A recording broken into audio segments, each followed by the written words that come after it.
Yeah, welcome back once again for this webinar about getting ready for COP. So I'm called Sheila Choncho, the Anglophone Africa Regional Coordinator, and I'll be taking you through the program on what we shall be receiving today. So once again, I would like to welcome you to this webinar, and I'll be sharing my slides so that I can take you through the program.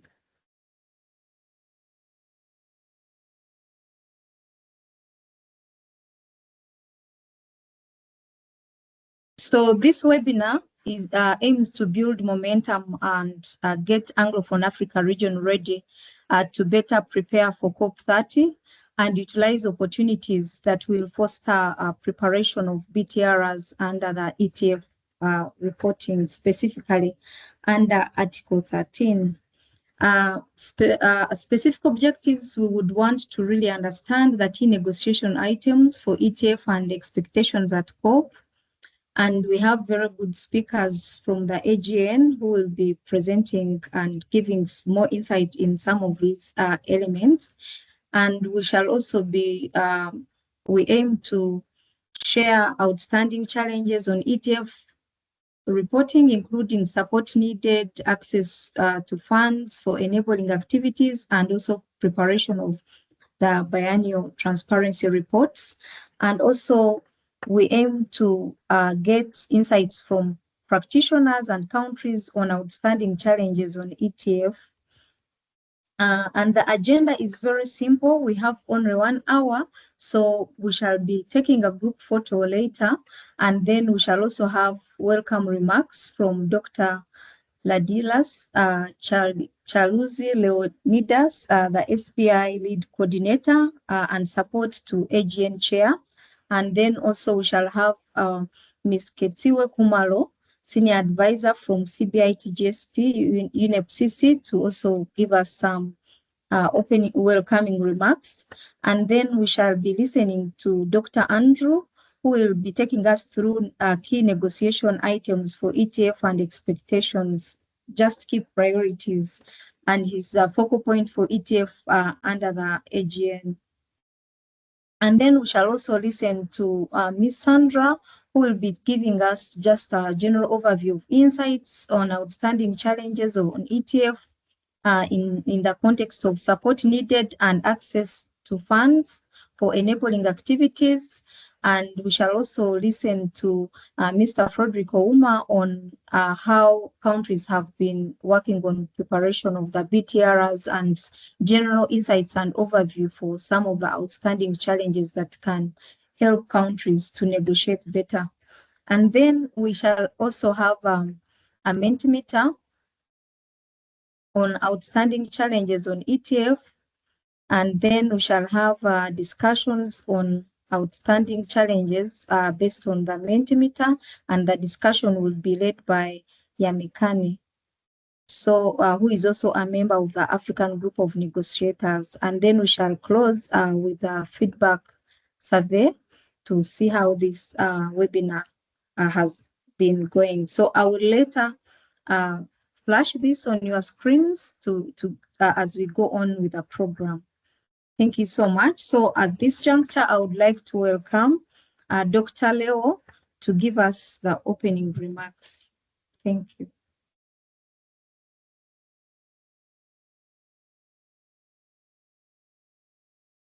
Hello, good afternoon. Can you hear me? Yes, we can hear you. Yeah. Unfortunately, my camera is not working. I don't know why, but yeah, we really appreciate for the timing of organizing this very important event towards COP30 in Belém. As you said, I will be speaking on behalf of the agent chair, Dr. Richard Muyungi.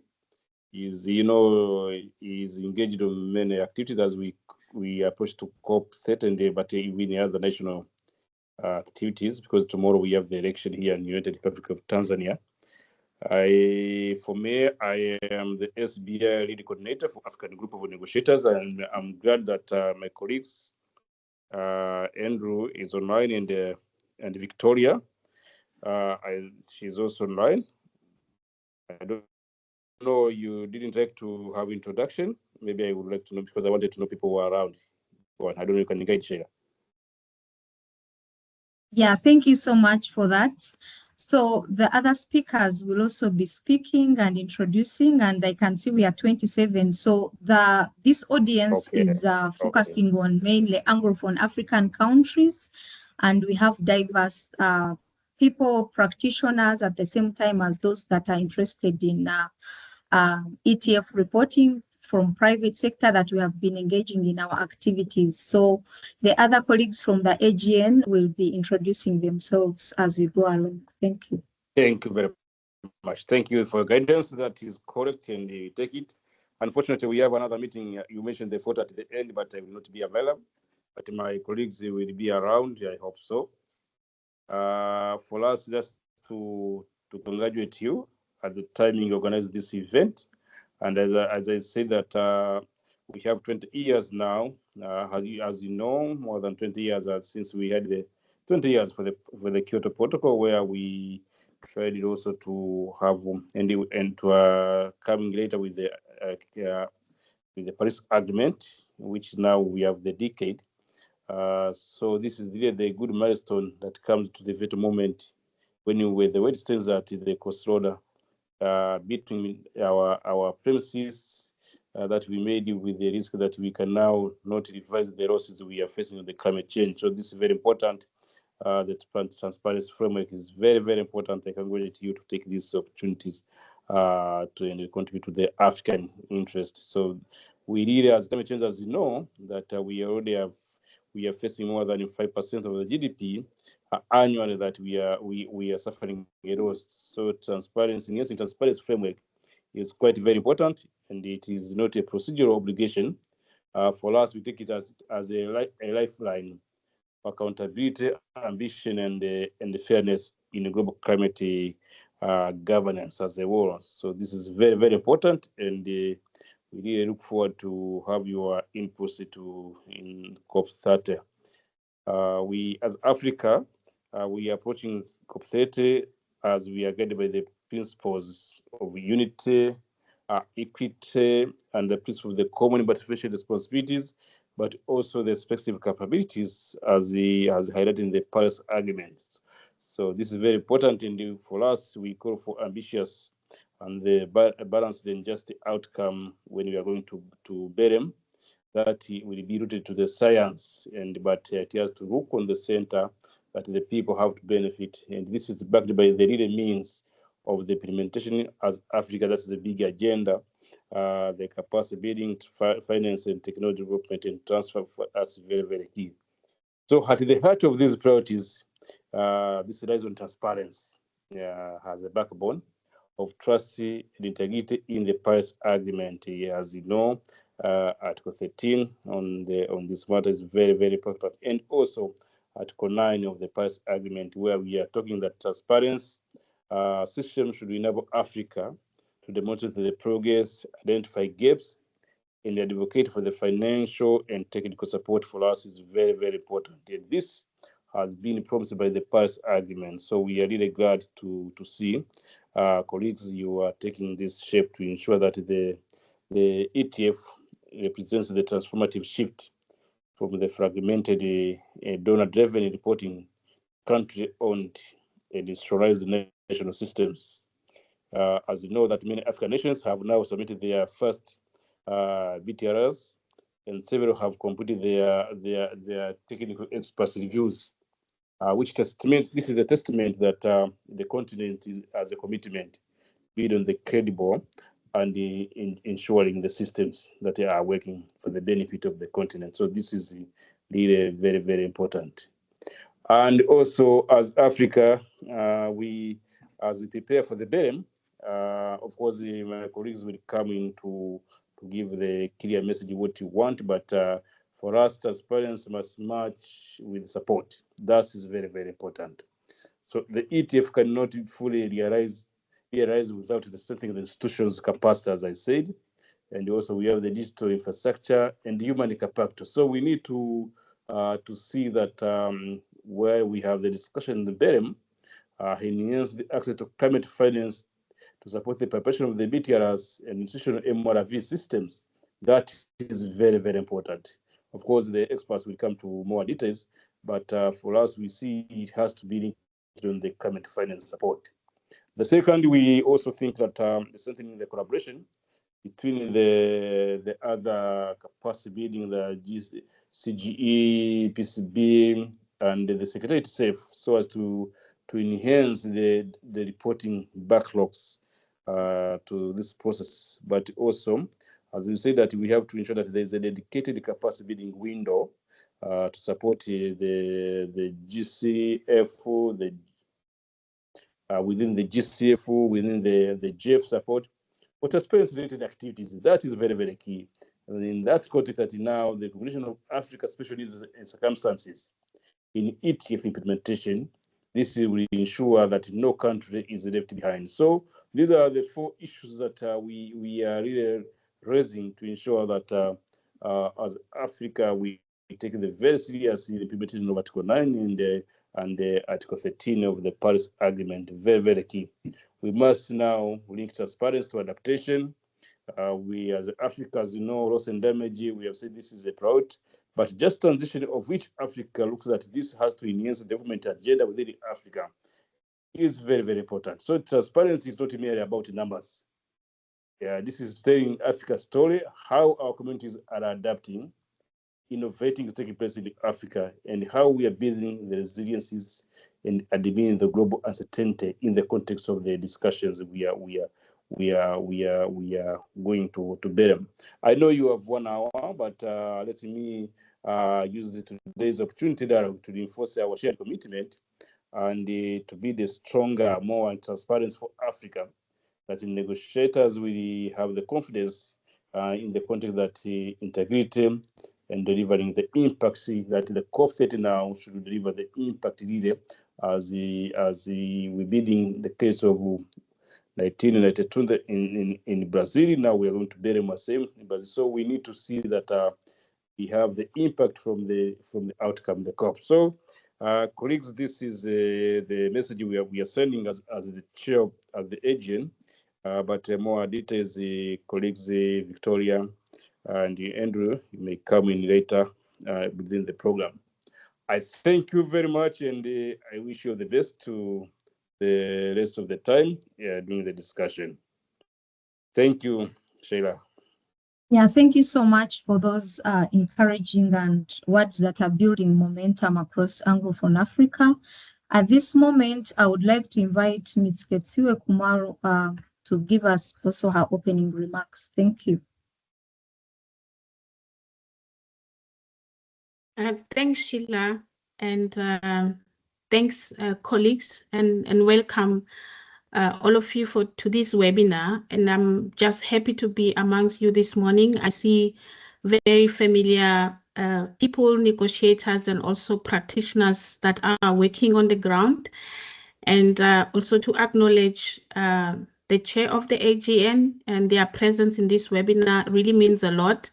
And we want to appreciate. I also see that we have partners of the CBGSP that are here. PADPA, thank you. We actually have worked quite a lot with you in ensuring that we deliver the needed support to countries when it comes to transparency.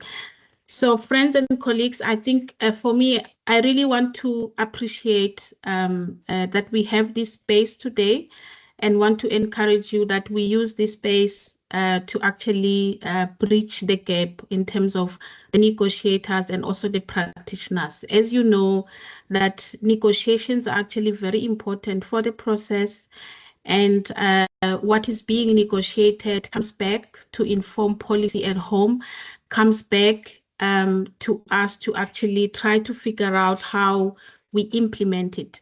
So it is therefore very prudent that also we have the discussion and we fit into the negotiation in terms of what we are seeing, what we are experiencing, what is working and what is not working, and have this feedback loop around the discussions that we are having, from negotiation tables to implementation, but also from implementation back to the negotiating table. I think for me, this is a very important loop.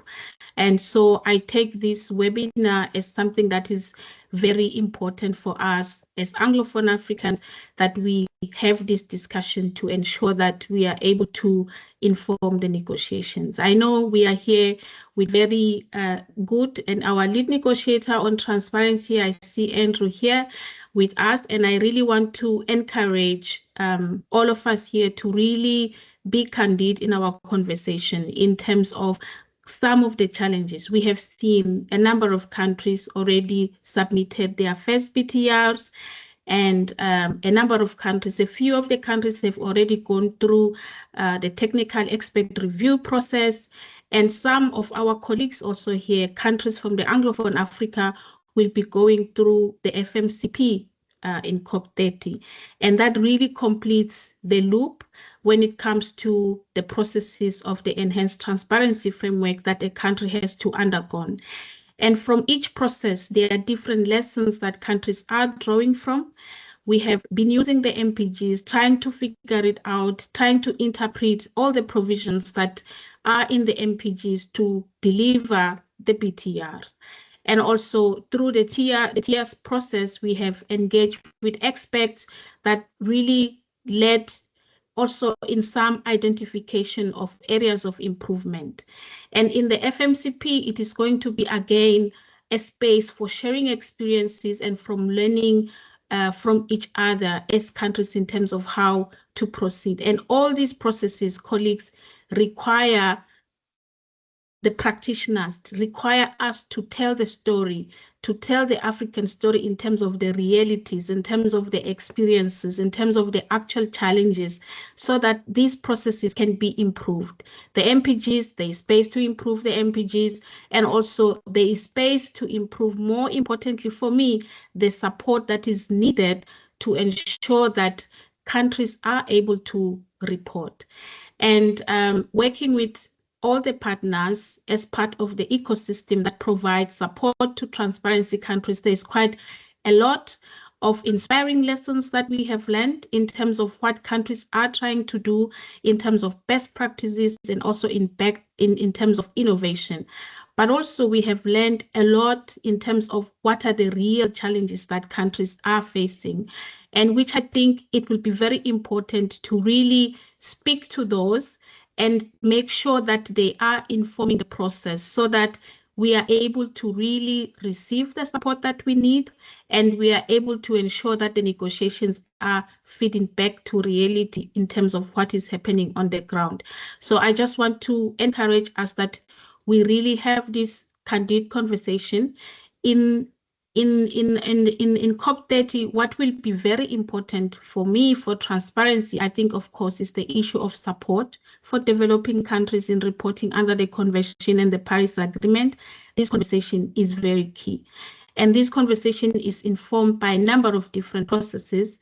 And I hope that all of us are attuned and aligned in terms of sharing our experience from preparing the BTRs. What are the challenges? This information is very important because it informs in terms of what will be important to be negotiated as part of the support package that goes to African countries.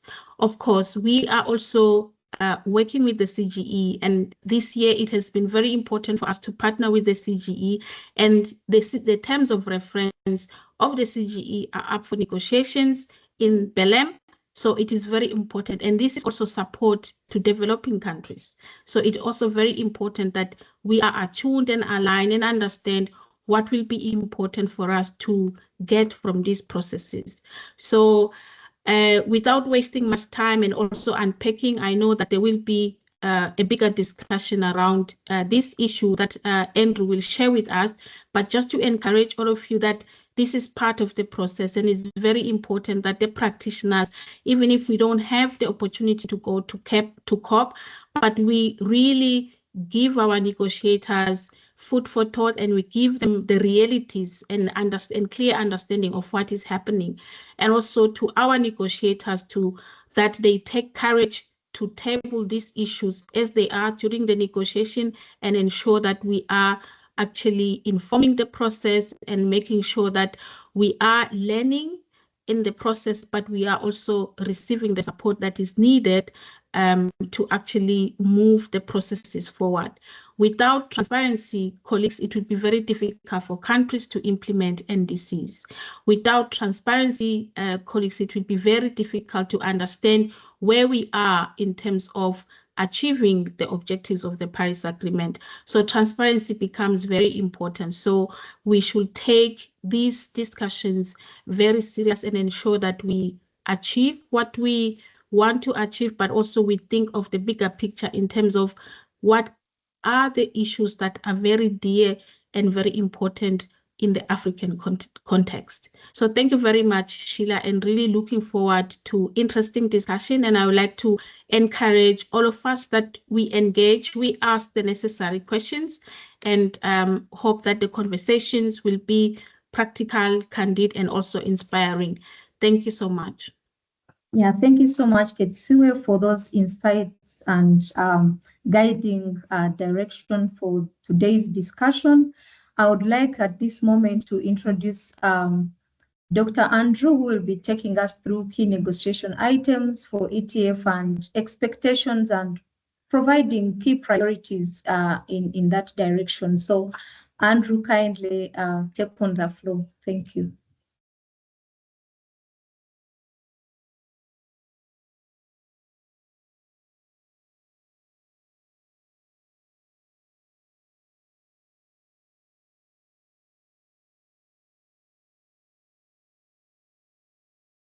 Andrew, you are muted if you are speaking.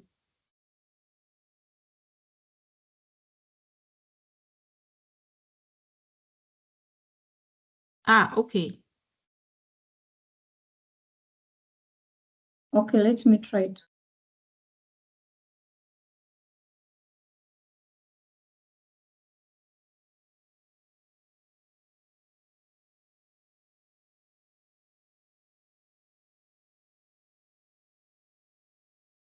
Hi, can you all hear me? Yes, now we can hear you. Okay, wonderful. I'm just going to share a slide. Oh, there we go.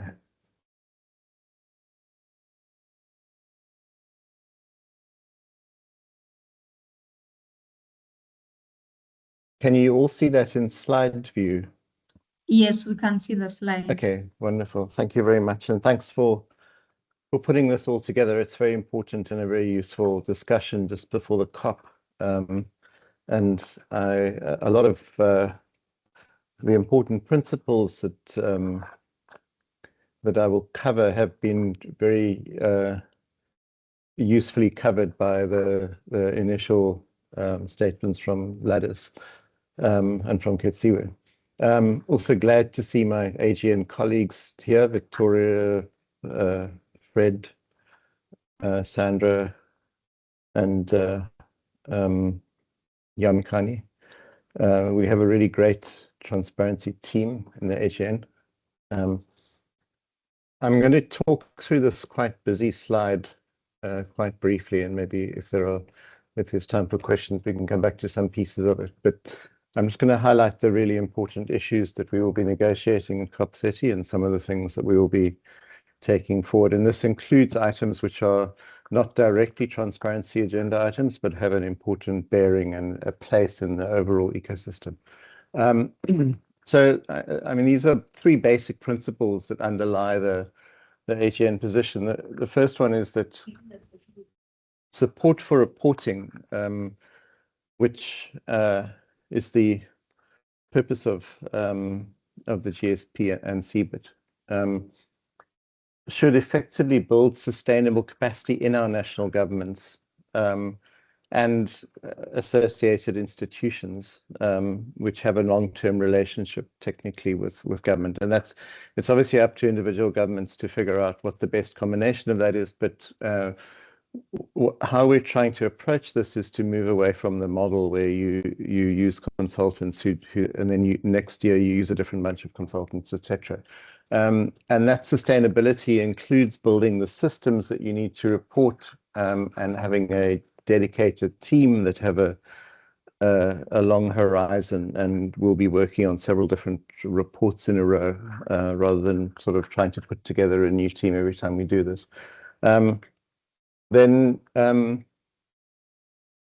there are two features that the support should have. The one is adequacy, in other words, that there's enough financial and technical support, and the second one is that the support is delivered in an effective way, and I'll talk a little bit about that a bit later. The second important element about the overall ecosystem is that the mandates that we give the parts of the UNFCCC framework to implement as parties are incredibly important, and we view those as the core of the support process, and this includes the Secretariat, the CGE. There are other constituted bodies such as the Adaptation Committee and the WIM who also work on this. But this whole process is now facing very significant funding challenges. And we're not talking about a lot of money. Compared to the cost of actually producing reports, it's not a large budget, but the budget needs to be there. And so that's incredibly important. And so we've seen a steady decline in the resources that, for instance, the Secretariat has access to provide support, etc., and that we need to find a way of addressing that. Other initiatives are also extremely important. The very important role that initiatives such as PATPA and the GSP play in the overall ecosystem also extremely important. Then thirdly, we have a kind of an ecosystem approach where we want to really understand the whole system and how capacity is built, how reporting functions or doesn't function, what that process of synthesizing that information is, and how it gets into the GST and wherever else it goes. So it's very important to understand this from a systemic point of view. At COP30 specifically, there are 2 agenda items on technical and financial support for reporting that are standing agenda items. We have focused those discussions on the question about that first principle that I was talking about, how to build support on a continuous basis and how it can be delivered sustainably. We've had very useful discussions with the Jeff about the way that support is provided. And we also now have a lot of experience of actually reporting annual transparency reports to draw on to understand how we can do this better. The global goals for adaptation indicators are not a transparency item, but they're incredibly important to the overall process in terms of reporting and how that information is gathered, which really means what countries need to do to build the capacity to report information that will feed into those indicators or indicators themselves, depending on national circumstances. And then how that information will be synthesized and used in the process is very important. So and we've had a number of useful discussions around this, and in our view, we should look at this as a package and put whatever other measures we need to put in place when we make that decision. Then the third item, which is not being directly negotiated at COP30, although it is possible that there will be discussions about how we go about this, and that is the revision of the MPGs and associated guidance. And the mandate is not that clear. It says by 2028. When we made that decision, the idea was to have 2 BTRs to work from in terms of experience, which would mean that we would really be ideally starting to look at this in 2027. So the 2 areas that are I think the most important to focus on is the the area of provision of support. There are 2 agenda items on that particularly, and that also feeds through to guidance to the GEF. It also includes recognition of other initiatives and conveying information about what the needs are, etc., which is very important, including the GSP. We're also having a workshop which we mandated the Secretariat to organize in June on some of the experience of reporting and looking at how successful or unsuccessful that process has been. And this is the culmination of a set of other workshops that we had that have been very useful. The other key area, which I think Sandra will talk about a little bit, is the revision or renewal of the terms of reference of the consultative group of experts. This is incredibly important. The CGE does very valuable work, and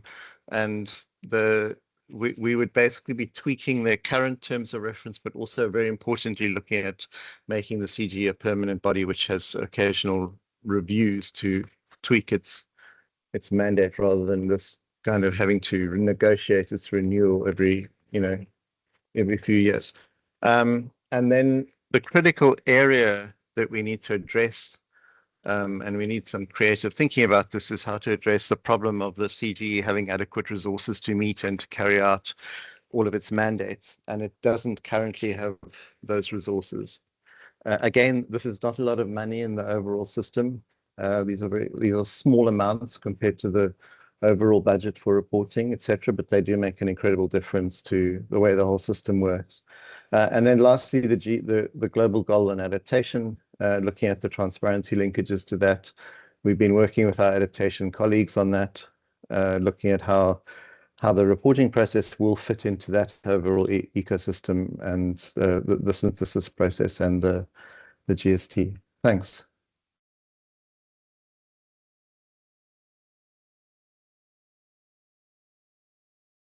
Thank you so much. I think colleagues here are taking notes of those very, very good guiding notes for preparation as we prepare for COP.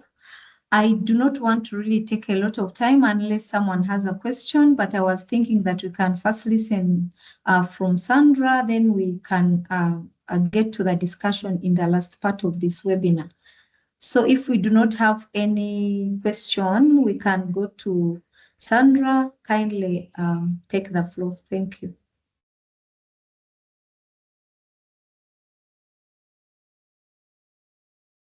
Thank you, Sheila and colleagues. Can you hear me? Yes, we can hear you very well.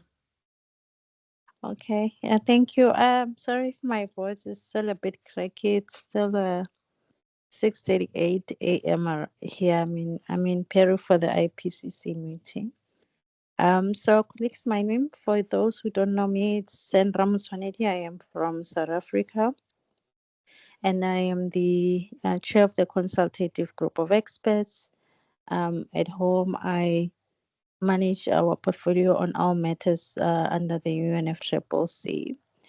So in terms of transparency and the support that is out there, first of all, the consultative group of experts, it's a constituted body under both the Convention and the Paris Agreement, and it's mandated to provide technical advice and support to developing countries to implement the MRV framework under the Convention, as well as the Enhanced Transparency Framework under the Paris Agreement. I think, as many of you know, most of the work on transparency is really happening now through the biennial transparency reports, because many of the parties to the Paris Agreement now have transitioned, and the former biennial update reports have officially now been superseded by biennial transparency reports. So the biennial update reports were under the Convention, but now they've been superseded by the biennial transparency reports under the Paris Agreement. That is, if you are a party to the Paris Agreement. if you're just a party to the convention, you may still continue with biennial update reports in terms of accounting. And then national communications, as we know, that we submit every 4 years, they still continue. So if you are a party to the convention and the Paris Agreement, you are still then obliged to submit the biennial transparency report every 2 years and a national communication every 4 years. However, because there are overlaps in how we report in the MPGs on for reporting in the BTRs, you don't always, let's say it's a year in which your biennial transparency report and your national communication overlap, you don't have to submit 2 separate documents. I mean, you can if you wish to, but you don't need to. What you can do is submit a national communication that is part of your BTR. So you do a whole BTR following the MPGs, and then you'd also do a national communication as part of that BTR. All you need to do is include those chapters of the national communication that are not covered by the BTR guidelines or BTR MPGs. And for an example, in national communication, you have chapters on research and systematic observation, education, training, and awareness, as well as observation networking. So you can just add those sub-chapters to your BTR and then say that, okay, this BTR is, I'm submitting this BTR also as a national communication, and then add extra chapters that are not included so that you fully have a BTR covered and a national communication covered. And of course, you are more than welcome to follow the BTR guidelines for doing your adaptation chapter and your NDC tracking chapter. And then only if anything that's not covered by the guidelines of national communications, then you add that extra information. So you can do that. At the same time, you may do that. You may wish to do them separately, but of course that may pose a reporting burden. So because of that kind of system now, it means that you then need to apply for funding to do these the projects, and under the support that is there, we call them enabling activities, where you apply for support from the Global Environment Facility, and then you use one of the implementing agencies of the GEF. So the GEF has made this application process streamlined so that as developing countries, we don't have to apply over and over again every 2 years for a new project. So that's why now they have introduced what is called the bundled approach, wherein you can then apply for 2 BTRs at the same time and 1 national communication, so that you can do this for 4 years without having going back and forth for funding. So that's the first part. You need to first get the money from the GEF to do your reporting under the enabling activities programs, and then you use any implementing agency of the GEF. Some use UNEP, some use UNDP, and so forth. So you have to choose. Now, with where does then the CG come in? They provide that capacity building advice and support. How do we do this? We do this through regional workshops, wherein we first of all, we do the capacity building needs assessment survey with all the developing countries, so that they explain to us what their current challenges are with implementing the ETF. And then we look at the areas where there are most of the challenges, especially based on the regional needs. And then we then try to focus the capacity building support, or the focus of the regional workshops around those areas which have been identified as the most that need to be addressed. For an example, certain regions may be struggling mostly with GG inventories, others may be struggling with NDC tracking, others may be needing more support with reporting on support needed and received. So that's how we then structure those. We also do webinars, also based on the needs of the countries. We are also ideally supposed to be doing in-country support, where in countries request us as the CG that I need support with 1, 2, and 3, and we go in there. Unfortunately, as Andrew said, as the CG, we do not have resources to carry out this mandate because the CG is underfunded at the moment, does not really have the resources. So we can't do this. So we then normally go into collaboration with other partners that are already in the transparency space that are doing similar work, such as CBGSP, like in this case, and PADPA and others such as ICAS and so forth. So that's what we do. In addition to that, we also do promotional materials that you can also go and find on the CG website. We have an ETF handbook. We have so many promotional materials on reporting on adaptation, on NDC tracking, and some of those are also even translated to other UN languages because we know the challenges of just having promotional materials in English because not everyone When is your right? English as a main language of communication. So that's the support that we are doing as the CG, and that is available. And this year we collaborated with CBGSP. You saw when we did the regional or I think there's someone talking, the regional workshop. We did that with CBGSP, and the nice thing about those is that the CBGSP regions are organized by languages. And with us formally, we would just do the African region workshop, and then Latin American, the Caribbean, and Asia Pacific. But we didn't organize by languages, and you would find challenges wherein there are complaints after the end of the workshop when other group feels like, the content was mostly in English and everyone else that does not use English had to listen to the translation. So when we partnered with CBGSP this year, it made it easier because the workshops were organized by languages. So you'd have Anglophone Africa and Francophone Africa focusing on what is the pressing need for them under the enhanced transparency framework. So that is what we did this year.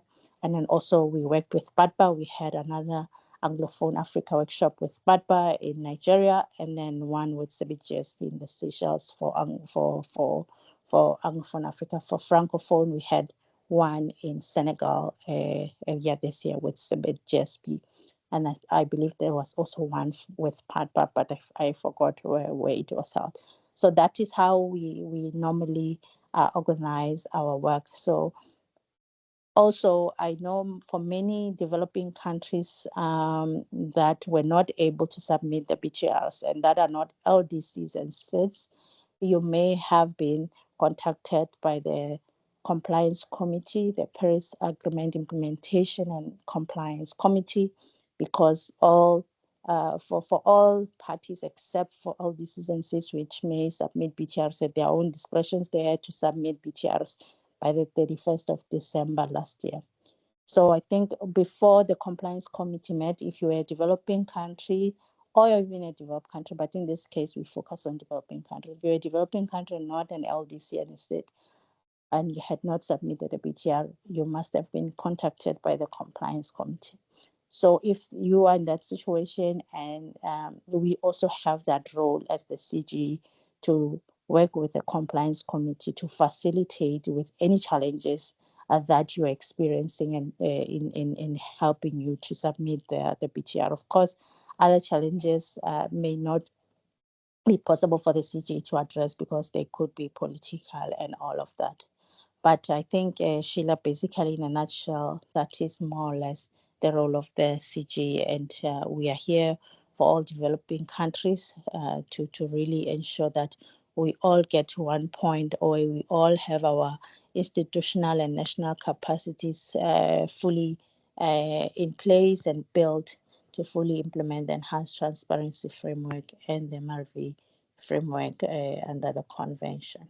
And we hope that the CG would still, as Andrew said, be retained as the constituted body, become a permanent constituted body, and then continue with its mandate because it has been acknowledged by many developing countries as being helpful in helping them to report in their BTRs and national communications and formally in BURs. Thank you, Sheila.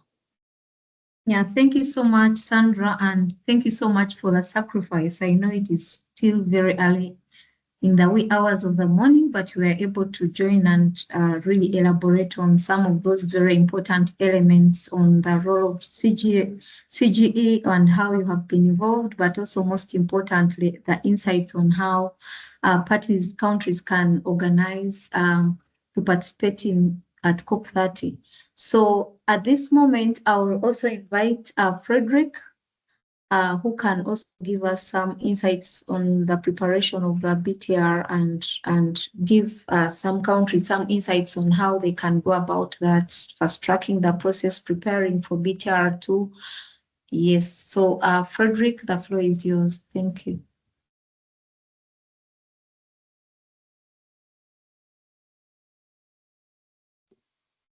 Thank you, Sheila. Can you hear me? Yes, we can hear you. Yeah, no, thanks. And thanks to Andrew and Sandra. I think Andrew and Sandra have elaborately almost explained everything. So in the context of reporting, basically we all know that the next biennial transparency reports are due next year by December. That is just about 12 months, basically, considering December is a holiday month, to prepare and submit the BTR, the second biennial transparency report. Many countries that submitted the first BTR within time have already initiated the process for requesting for the GEF funds to prepare the second BTR. Of course, we are all aware that this is done through different implementing entities as appropriate. Every country has the implementing entity that they are working with. That is always informed by the national circumstances and basically ease of work, which is different across different implementing entities. So for developing countries that have to report, I believe most of us have already initiated that process for requesting for funds. And those who have not, of course, are encouraged to do so as quickly as possible, because that is also a process that takes at least 2-3 months before it concludes. And then you still have the national processes. If you are going to use the same bank account, if you are using government processes, if you have to open a new account, that has got a process of its own. If you are using an intermediary, like many countries use intermediaries, you need to work out your modalities of engagement if you didn't do one that covers both the BTR reports. So it actually means that for preparation purposes, most of us are now at that phase where we are putting in place the relevant processes to be able to facilitate the process for requesting the GEF funds for the preparation of the second BTR. Of course, there are also countries that have gone through the review process, which means that that review process would also inform what you need to improve in your next BTR, what was not clear, what was not transparent, areas that you said you would improve on in the second BTR. There should already be a roadmap for now that is going to be approached from the country level, how you're going to keep to your commitment, especially on the specific areas of improvement that you highlighted in your first BTR.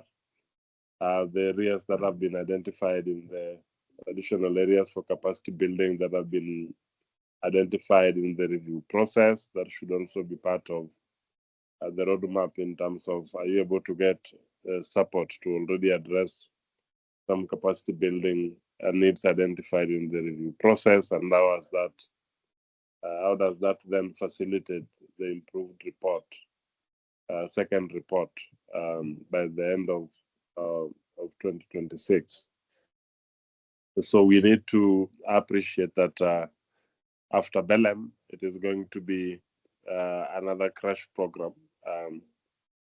because we're going to basically embark on the journey, working, of course, with partners, colleagues through a peer learning process, borrowing from each other, reaching out to each other for capacity where relevant, so that we can collectively as a continent walk this journey together to ensure that we are submitting quality annual transparency reports. For LDCs and seeds, who are the majority, of course, within the continent, even though there is flexibility to submit the biannual transparency reports, I believe it is also our responsibility to work with them and ensure that at least they are concluding their first biannual transparency reports this year, and that they'll also be in the process of initiating the processes for the next BTR next year, either made or late, depending on where they are with the current processes, because we all agree, as has always been alerted in many forums, that this is not just for compliance purposes, but also for improving our own internal processes for tracking our NDCs and taking emission estimations in the context of the GHG inventory, putting in place processes for data collection for adaptation and climate change impacts, including support. So it plays the dual roles of improving the national capacities for reporting, but also for complying with the reporting obligations under the UNFCCC. So I believe if we work in that manner as a team, coordinating closely with CBT GSP, that as we did last time, we will be able to communicate our BTRs on time as developing countries within the continent. Thank you, Sheila. Thank you so much for the insights. I think that was a very, very great kind of roadmap in summary on how countries can, first of all, look at how they can start the process of BTR2, but also those that are still struggling, I hope they were able to pick some elements where they can fill the gaps on what is missing, accessing resources, and also fast-tracking the process. And I think that was very helpful. We are going to go to our next session, whereby I will just open a view for discussion, but maybe before that discussion, I would like to share just one slide about picking your insights on what you think is missing in terms of what are the outstanding challenges in your context for ETF. So I wanted to pick this using Mentimeter, and I have flashed the Menti code. You can go to www.menti.com and get this, but you can also use the QR code, and you give us, it's just one question about what are the outstanding challenges on ETF in your country, and then we can go to the discussion as the last part of this session. So the code is 29478552. Would like to hear from you, from based on where you are, your country, how the stage at where it is.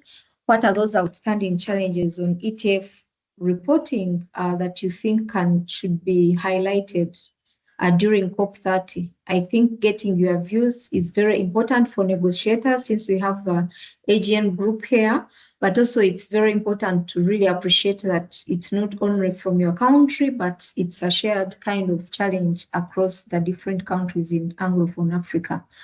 So I hope to get some of those from you. I can see we have not got some members to join.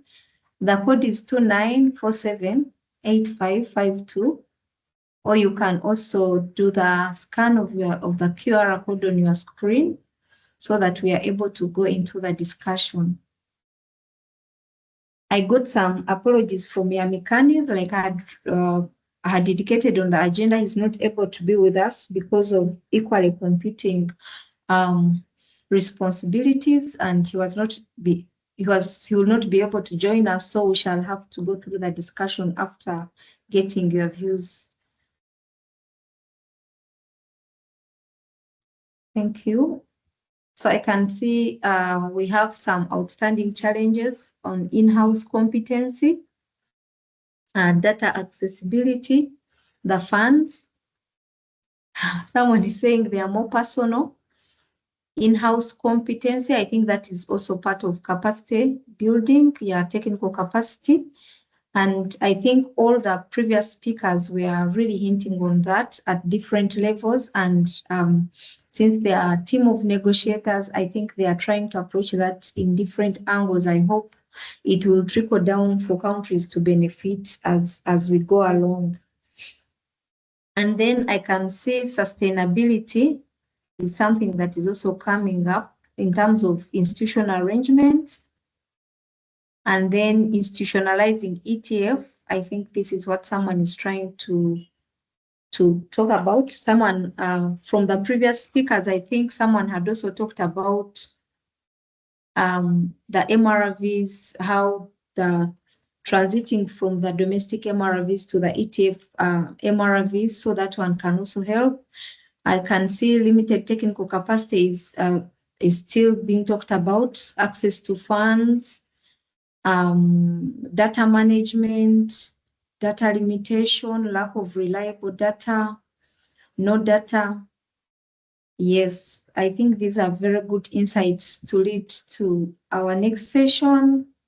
Unless, we have got 9 participants participating in this Mentimeter. I think we are getting very, very related challenges that are outstanding. So I'll stop this session here and then request participants now if they have anything they would like to share or any insights they would like to share from what they have heard from negotiators, or also any message for negotiators. That will be very powerful. So the floor is open for us to hear. Yes, I can see Ketsiwe. Please go ahead. You are muted, we cannot hear you. Okay, sorry about that. Thanks, Sheila, and thanks, colleagues. I just wanted to provide maybe a little bit of guidance in terms of maybe we can prioritize the discussion and focus from what of some of the issues that were raised by Andrew mentioned here as will be on the table, or rather be part of the discussions, and take advantage that we are all here. Some of the practitioners are here. As Andrew mentioned, I think in the discussion around enhancing the support to countries within the negotiations, there's the mandated event on the interaction between the interaction of the countries and the GEF and the implementing agencies. As you have seen already in the challenges that countries have mentioned, there is the issue of accessing of the funds. And then there is also an issue around disbursement of the funds, which is between the GEF and the implementing agency. And there is going to be a World Cafe on the 10th of November, where countries are expected to really interact more closely also with the GEF and the implementing agencies. Maybe we can take a moment here and kind of like maybe raise some of these issues, especially encouraging the participants that will not be able to go to COP, because we, as different countries, we are working with different implementing agencies. What are the challenges that we are seeing, and how some of the challenges can be resolved? I think having this like kind of discussion will help also the negotiators to take the message and raise this during the World Cafe. And the UNFCCC organized a Q&A session with GEF and implementing agencies I participated, but I didn't see really a very good participation from Anglophone Africa in this dialogue. And it was very useful in some regions.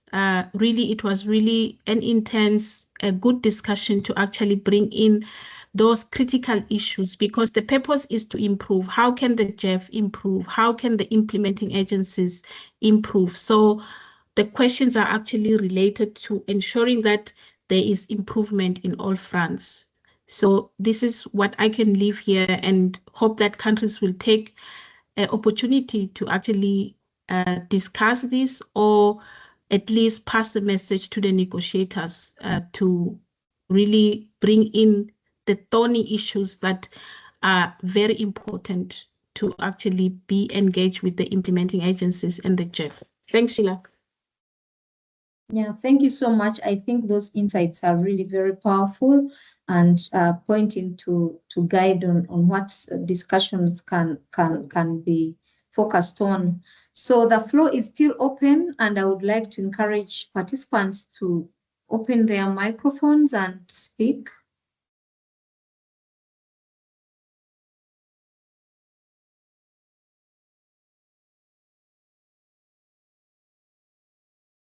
Yes, I will still wait a bit to hear from you, because we've heard from all the speakers and we didn't hear any insights from the other members. It would be nice, even if it's a remark on what you have understood or learned from this discussion. I think it would be very, very good for us to know as part of the feedback for this important discussion and conversation that we are having as we prepare for COP30.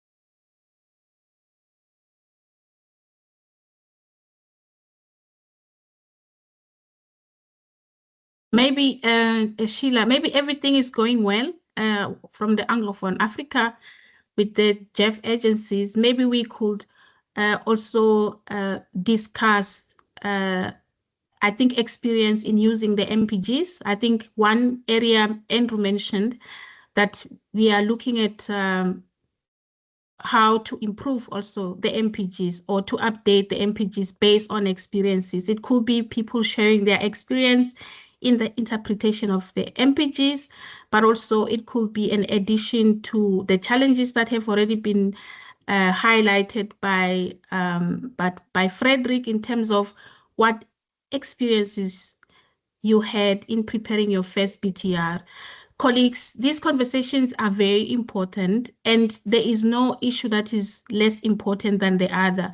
The purpose of these conversations is how to improve the process from MPG's perspective, improve from institutional level, from GEF to implementing agencies, to make the process, I think, lighter. I think we have mentioned many times that the main purpose is how do we move from ad hoc project-based reporting to a systemic process that is institutionalized, that is serving the countries, and move away from just preparing reports for the sake of submission to the convention or the Paris Agreement. So these really speak to the heart of policy making, implementation, and institutional arrangement at home. So we can really have an honest discussion, colleague to colleague, what are the challenges, what needs to be improved. Thank you so much once again. I can see from the chat someone is talking about organizing more insights for more webinars for learning and good practices for countries that have not been able to submit their BTR. Yes, we are planning for our next year work plan, and we usually have such very interesting learning experiences. But also, if there's any country that is interested to learn, you can always reach out to me, and I get another country also organize peer-to-peer learning sessions to make the learning more effective and more impactful. So please do not shy away always reach out on what you should learn, what you should feel that you should learn, because as you can see from most of the challenges are capacity building. So it would be very, very important for us to open this kind of discussion and report better in time, and also with quality, improving our quality in terms of reporting. So if we do not have any other points for discussion, you will allow me to project the Menti for survey, the Menti survey, unless we have any other burning issue.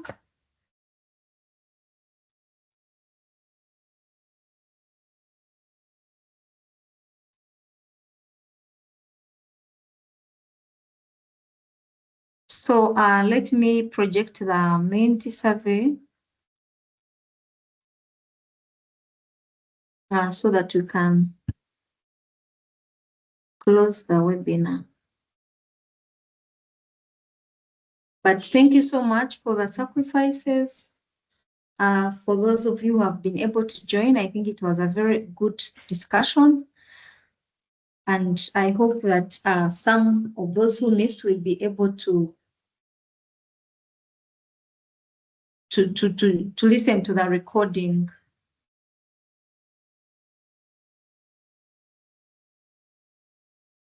So the survey is on your screen.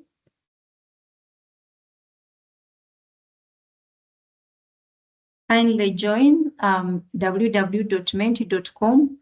The code is 53022642.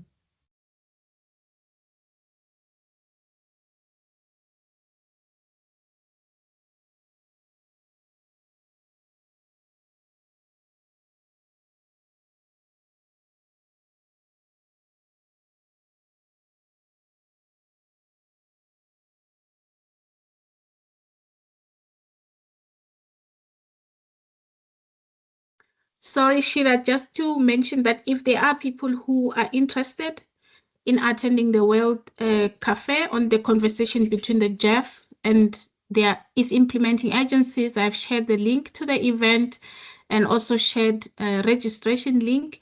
You can participate actually virtually to this conversation, but I think it will be really useful to participate and also engage, because the main purpose is how do we close the cycle in terms of the challenges, the gaps that happens in countries from one reporting cycle to the next reporting cycle, which elements of the process needs to be made more efficient, where should we remove the bottlenecks. So please do engage, and also it will be a good learning process for those that are new in engagement with the GEF and implementing agencies. A lot of information will be shared. Yeah, thank you so much. And then we can also put links on our platform so that you can access some of those links for the COP. So it will be very important for you to periodically visit our platform, the Climate Transparency Platform, for you to be able to get some of those interesting activities that are happening at COPs if you are not going to be attending. But even if you're attending, to know those that can be relevant for your time. So I can see that you have already logged in and you're giving us very good feedback about the webinar. And you're saying this webinar was very relevant for your work. And I can see that you are proposing these very, very many good topics. I will be considering these topics for our 2026 work plan, and I will still come back to you to be able to finalize the work plan around December. I'll be announcing the date.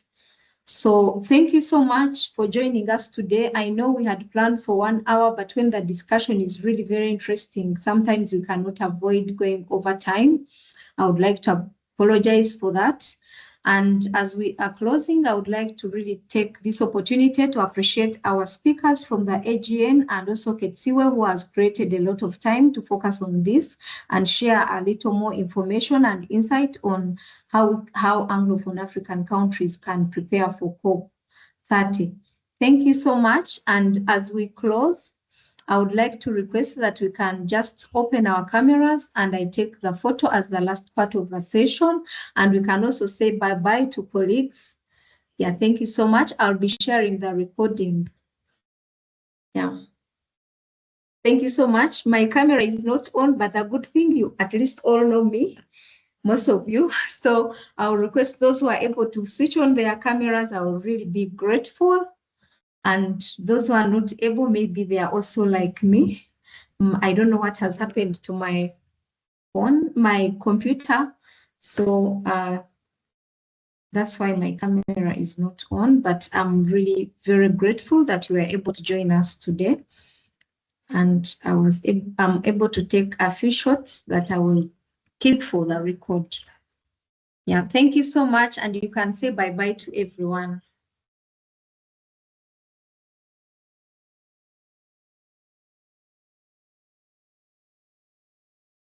Bye.